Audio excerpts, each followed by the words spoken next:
अस throw camera योड़ मज योड़ सी नजर दित ग्रैंड माजस म्यादस बड़िस अंदरमस लकटिस अंदरमस तिलपितिस पूरी बॉडी देख के आप अंदर किन सोरसी दिवान नजर वचान कतन तकलीफ सत अगर सर्जरी करो वारिया ज्यादा डिसेक्शन गसान अंदर छेड़छाड़ वारिया ज्यादा गसान तम छेड़छाड़ सत पत पान सोन अंदर आसान योड़ मज चिपकान सर्जरी मज कम टेप तो ओपन सर्जरी मज ज्यादा टेप अक्सर निशान रोजान ऑपरेशन पत वारिया कम गई वो तुम कि अत टेप कम लक्चन टेपन कम निशान मज लगभग प्रथ कह ऑपरेशन लेप्रोस्कोप या रोबोट सत गसान अकोई ऑपरेशन वनस तान सो यथ दुर्बीन सत हेको कर सह गो बच्चे जेबराउन कस वन बह 2 to 3 घंटे पत् पेशेंटस मोबिलाइज कर बेड पे बोन वालान बाथरूम अगर नीर बाथरूम दिवान तो तमिस किन गजा शुरू करा। आपकी कोई ऐसी यादगार सर्जरी या कोई ऐसी मुश्किल सर्जरी आपने देखी हो अपने कैरियर में जो आप इस वक्त लोगों के साथ शेयर कर? जख्म पत शीशस लोगमुत पत लोगमुत डायफ्राम तथ वन छावदज तम पत तम सुन स्प्लीन सह गोमुत डैमेज म्याद गोमुत डैमेज सारी कर तमिस रिपेयर सारे खुद बोड़ हार्ट पे डायरेक्ट रग वथान तमिस तथ मज जख्म लोगमुत तो सह कोर तमिस रिपेयर तो सह अलहमदुल्ला सह पेशेंट बचाव तम दह लगभग सारे एमरजेंसी वर सारे सर्जरी कर लेप्रोस्कोप सत ये मज कॉमन पे तिल पे ग्रैंड माजस मज सेस या ग्रैंड माज नाल मज कन आसन गमच या हर्निया सर्जरी आम तौर पर ओपन येड़ मज वचान कैमरा पे अत मे डायरेक्ट वचान कह स्क्रीन लगे स्क्रीन पे वचान सोरे कैमरा योड़ मज पे स्क्रीन पे वचान क्लियरली हावान कह अमिस परम अमिस अगर फीमेल पेशेंट अमिस ठुल दान वार लोगमुत अमिस मा पोशस कस मा पोश और अत लोग वार कशर पे डायग्नोसिस क्लियर आसान कि CT स्कैन कर अल्ट्रासाउंड कर मगर 100% श्योर गसान कि अमिस पेशेंटस क्या दलील वारिया पेशेंट इथ निश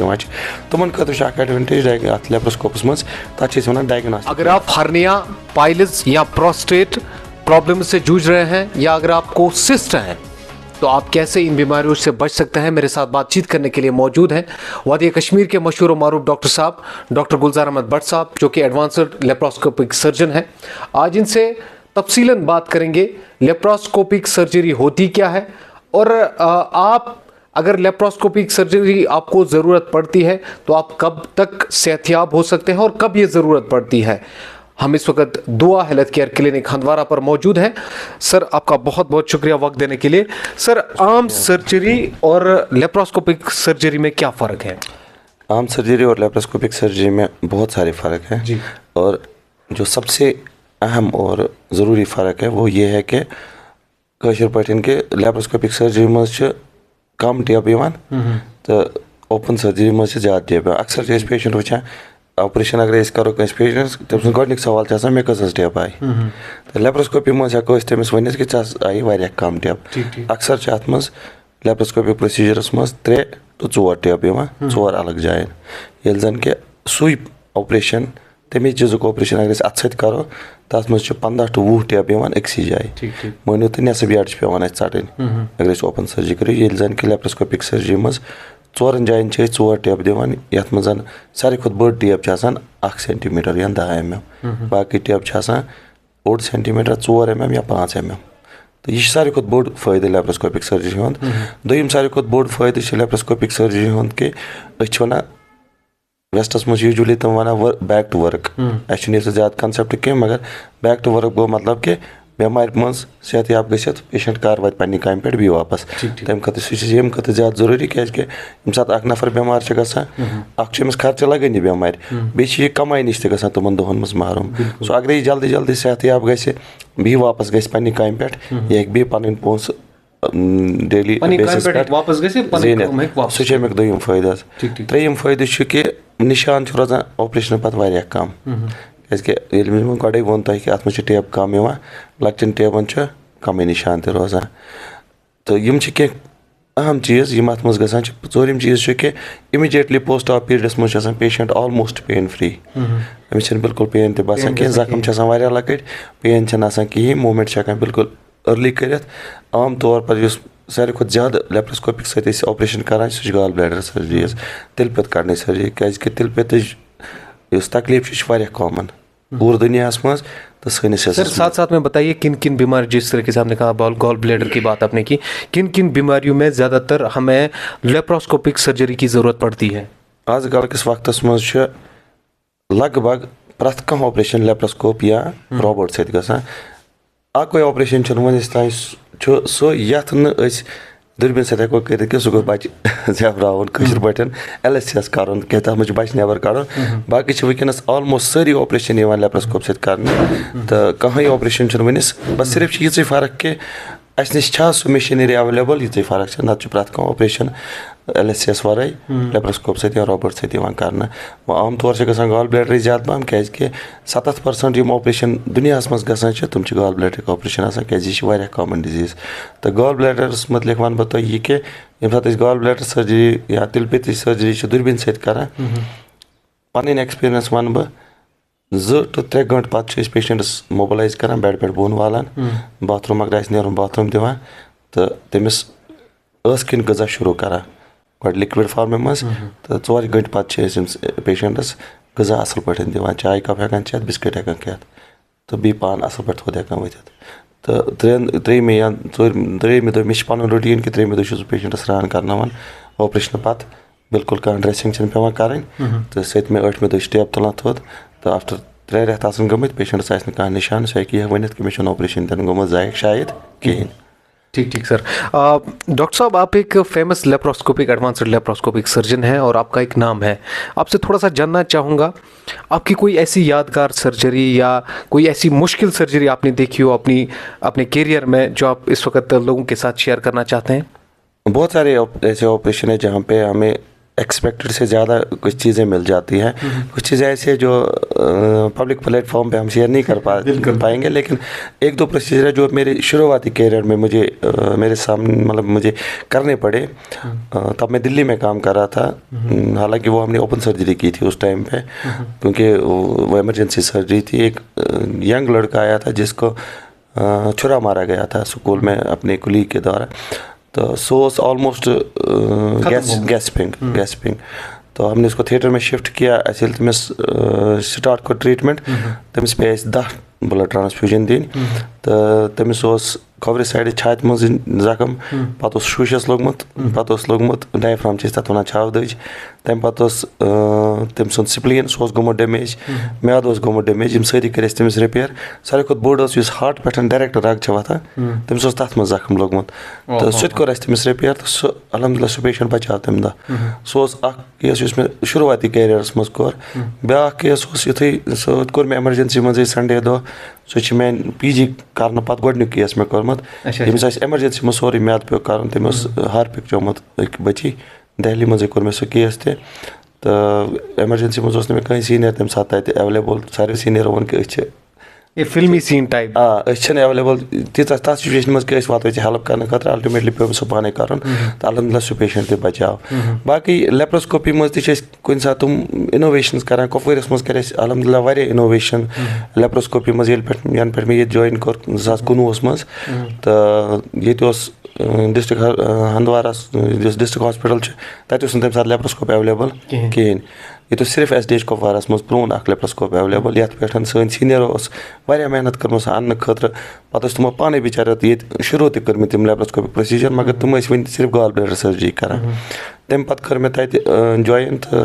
अलहमदुलिल्लाह वनस कर कुपवरिस मज खास कर बह वन बह लगभग सारे एमरजेंसी वारे सारे सर्जरी कर लेप्रोस्कोप सहित यथ मज कॉमन पे तिल पित क्रहन माजस मज सेस आस या क्रहन माज नाल मज कन आसन गमच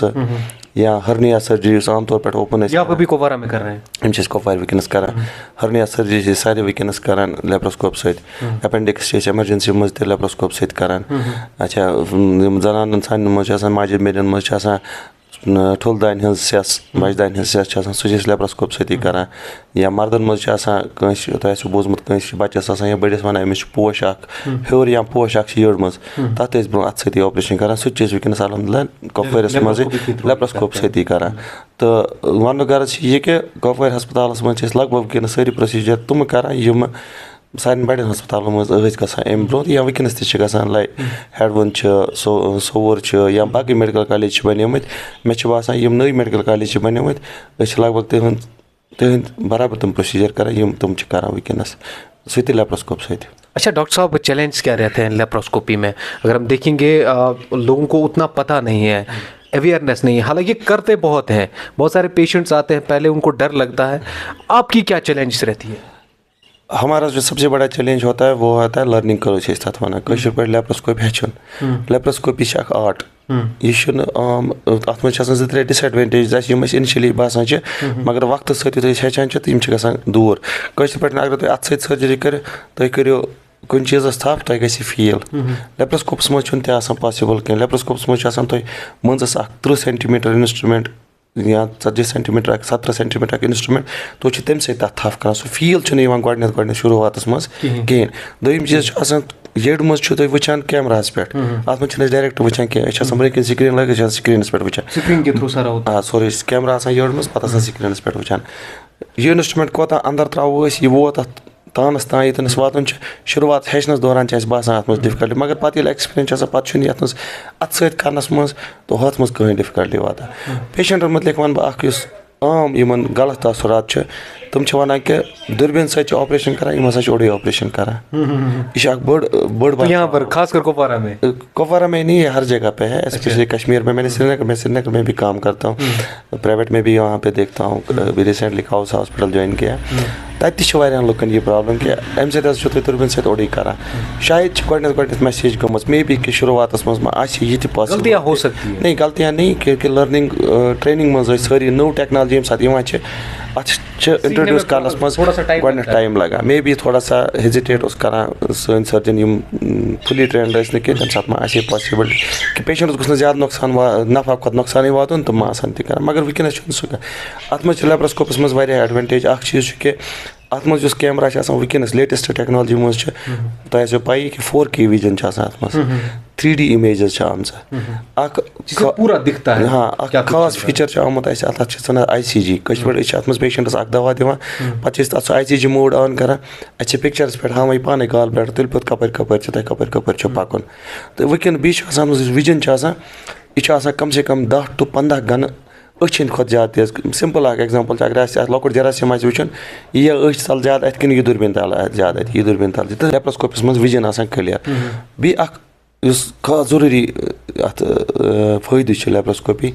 कुन सात डायग्नोस्टिक डिलेमा मतलब गो कि पेशेंट आव एमरजेंसी मज पेन एब्डामन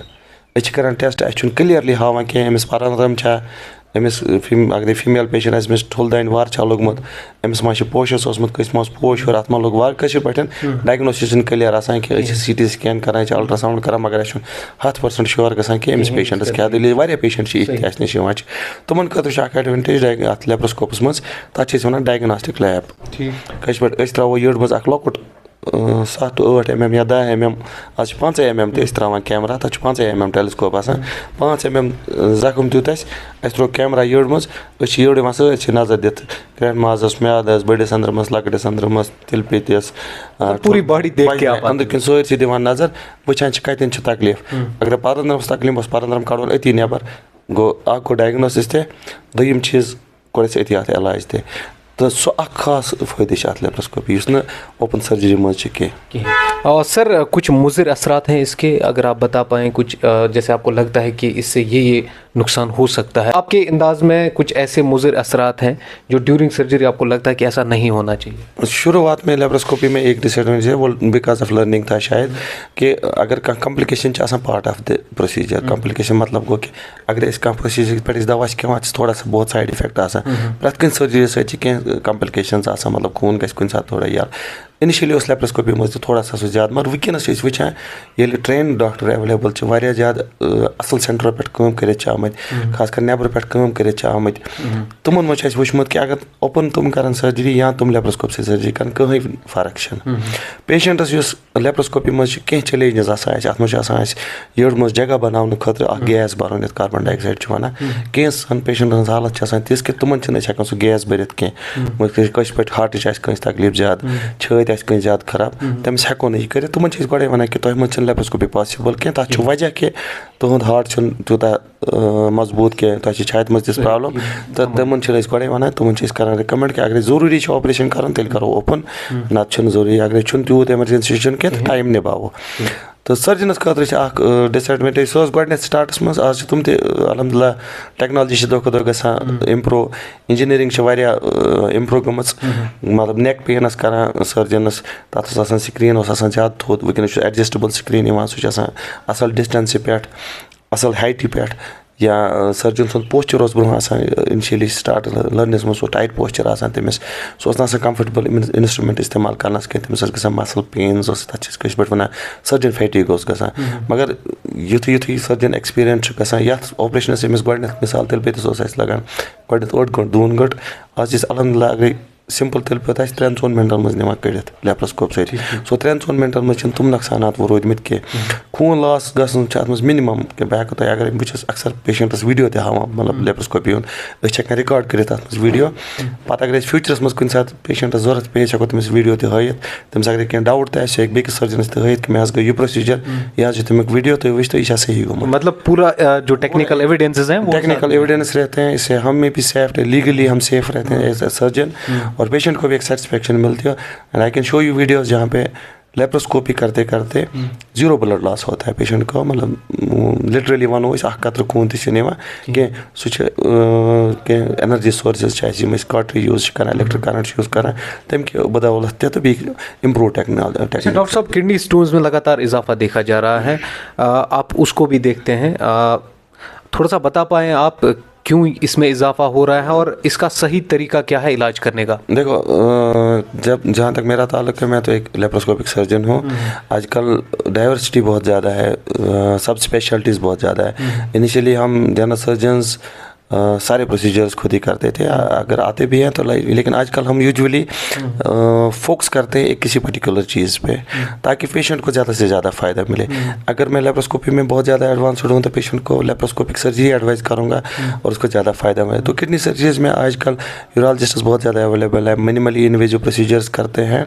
तो इसलिए हमने लेप्रोस्कोपिक सर्जरीज ने यूजुअली जो लेप्रोस्कोप से हम जैसे स्टोन रिमूव करते थे उससे भी आज मतलब लेस इन्वेसिव प्रोसीजर्स आए जिसको हम PCNL कह सकते हैं, स्टिचलेस सर्जरीज होते हैं या सिंगल स्टिच सर्जरीज होते हैं, तो वो यूरोलॉजिस्ट यूजुअली करते हैं। तो गॉल ब्लैडर के बारे में आपको मैं ज़्यादा बोलना चाहूँगा क्योंकि गॉल ब्लैडर सर्जरीज बहुत ज़्यादा हम करते हैं, बहुत ज़्यादा स्टोन्स गॉल ब्लैडर्स में बनते हैं, स्पेशली फीमेल्स में बनते हैं। उसके कुछ वजूहत होते हैं, आम वजह कि फीमेल में ज़्यादा वुचान गॉल ब्लैडर सर्जरी, तक कह वजह हार्मोनल चेंज फीमेल में ज़्यादा fertile female child bearing age में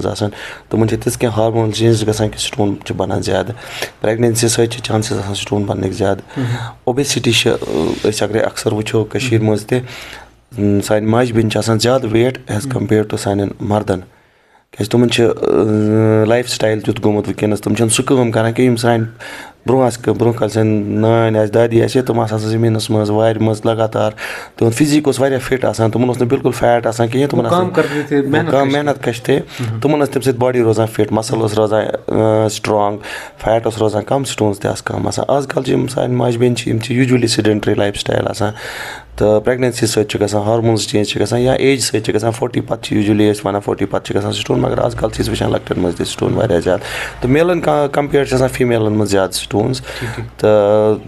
कह वजह तथ मज या फूड हैबिट्स आज वारिया चेंज गए, प्रोसेस्ड फूड वारिया ज़्यादा खेवान, फाइबर कम खेवान, फाइबर फूड्स लाइक ब्रोह खेवान मकाई आटी चोट तथ मज फाइबर ज़्यादा ग्रेट पे, आज खेवान रिफाइंड ओट, रिफाइंड ओट्स मज फाइबर ऑलमोस्ट सोरी कड़ सान जिस्म खतर ठीक कहें, या जंक फूड खेवान ज़्यादा तुम सान जिस्म खतर ठीक कहें, फैट कंटेंट वारिया ज़्यादा तम सह गॉल ब्लैडर स्टोन वारिया ज़्यादा गसान, या त्रेश वारिया कम चवान, कह नफर वारिया त्रेश चवान तुम इकवटे चवान, मगर इकवटे चेन जरूरी कह दोहस मज पत 1 घंटे पत 8 घंटे पत 8 गिलास 1 गिलास त्रेश चेन, बॉडी पूरे टाइम्स मज हाइड्रेट थी, तम सम चांसेस कम स्टोन बनने चांसेस कम। अच्छा डॉक्टर साहब, आपकी आखिर पर क्या मैसेज रहेगी जो हमारे पेशेंट्स को फारा से देख रहे हैं या बाकी नॉर्थ कश्मीर से देख रहे हैं? यही रहेगी मैसेज कि आप अगर आपकी कोई भी प्रॉब्लम है, चाहे गॉल ब्लैडर में या कोई भी तकलीफ़ है जो नॉन इमरजेंसी तकलीफ़ है, स्पेशली इमरजेंसी में तो आपको हमेशा हॉस्पिटल जो नज़दीकी हॉस्पिटल है वहाँ पे जाना चाहिए, चेकअप करा के वहाँ पे जो डॉक्टर साहब एडवाइस देंगे वो करनी चाहिए। लेकिन बाकी जो भी प्रोसीजर्स आपके इलेक्टिव मोस्टली हो रहे हैं तो उसके लिए आपके लिए बेस्ट ऑप्शन है लेप्रोस्कोपी। लेप्रोस्कोपी के अलावा ये जो मैं यहाँ पर पढ़ पा रहा हूँ हर्निया, पाइल्स और जो लैंप्स हैं उनमें भी यही इस्तेमाल होता है। बॉडी के अंदर जो भी कैविटीज़ के अंदर जो भी डिजीज़ होते हैं यूजुअली उनमें लेप्रोस्कोपी होती है। पायलस में भी लेप्रोस्कोपी तो नहीं होती है, लेकिन इसमें भी ऐसे प्रोसीजर्स आई, ऐसी टेक्नोलॉजी आई कि उसमें स्टेपलर हम यूज़ करते हैं जिसको हम MIPH करते हैं कहते हैं। तो अक्सर गैस गसुन लेप्रोस्कोपिक सर्जनस नश तमिस सत असल पे डिस्कस मे यह तकलीफ ये लेप्रोस्कोपी प्रोसीजर गसान अगर गसान तमिक फ़ायदे क्या तमिक नुकसान क्या अगर असल पे 10 मिनटन पूरी नॉलेज ने पूरा डॉक्टर सर डिस्कस कर ना मे बासान सारी तम सम शक शुबा तुम गसन दूर। तो प्रत कह इंसान ये कि बह कर लेप्रोस्कोपिक या रोबोटिक सर्जरी ही बह करना वन अत सर्जरी क्या अत सर्जरी करनस मज तम पे नुकसान गसान लाइक टेब दिवान टेबन इन्फेक्शन गसान लेप्रोस्कोपी मज इन्फेक्शन कम गसान लगभग न के बराबर इन्फेक्शन गसान ये इन्फेक्शन गो तुम टेब यल तक अक्सर वुचमुत टेबस गई पे यल टेब गई यल तथ पे हर्निया बना पे पे ब्या ऑपरेशन कर ऑपरेशनस पे ऑपरेशन पे कर या अत सत अगर सर्जरी करो वारिया ज्यादा डिसेक्शन गसान अंदर छेड़छाड़ वारिया ज्यादा गसान तम छेड़छाड़ सत पे सोन अंदर आसान योड़ मज चिपकान अकिस सम चिपकन सत प्रॉब्लम गसान तथ पे बी इलाज पे कर। तो लेप्रोस्कोपी वनक वक्त में बेहतरीन सर्जरी और सेफ सर्जरी ट्रेंड अथन मज बिल्कुल सेफ। लुकन अगर कह डाउट आए तम हेकन पन्निस डॉक्टर सोबस सत बेकिस डॉक्टर सोबस तुम अवेलेबल आए लेप्रोस्कोपिक सर्जन आए तमिस असल पे तमिस सवाल जवाब कर पूरी इन्फॉर्मेशन रट तम पे डिसाइड कर। ठीक है, बहुत बहुत शुक्रिया डॉक्टर साहब बातचीत करने के लिए। हमारे साथ बात कर रहे थे एडवांस्ड लेप्रोस्कोपिक सर्जन डॉक्टर गुलजार साहब, जिन्होंने हमें अच्छी नॉलेज दी। ज़्यादातर लोगों को लेप्रोस्कोपी के बारे में पता नहीं है। आज इन्होंने अपनी आसान भाषा में, कश्मीरी भाषा में, उर्दू भाषा में मिल के इन्होंने बताया कि आप अगर किसी भी प्रॉब्लम से जूझ रहे हैं, कॉमन सर्जरी से ज़्यादा बेहतर लेप्रोस्कोपिक सर्जरी है, लेप्रोस्कोपी है। तो ये डॉक्टर साहब ने हमें बताया। फिलहाल बाकी न्यूज़ अपडेट्स के लिए बने रहे हमारे साथ। ये प्रोग्राम जारी रहेगा। इसी तरीके से हम बाकी डॉक्टर साहिबान से भी बातचीत करेंगे और अलग अलग मुद्दों पर आपके सवालात और हमारे सवालात मिलकर उनके सामने रखेंगे और आप तक इंफॉर्मेशन पहुंचाने का काम करेंगे।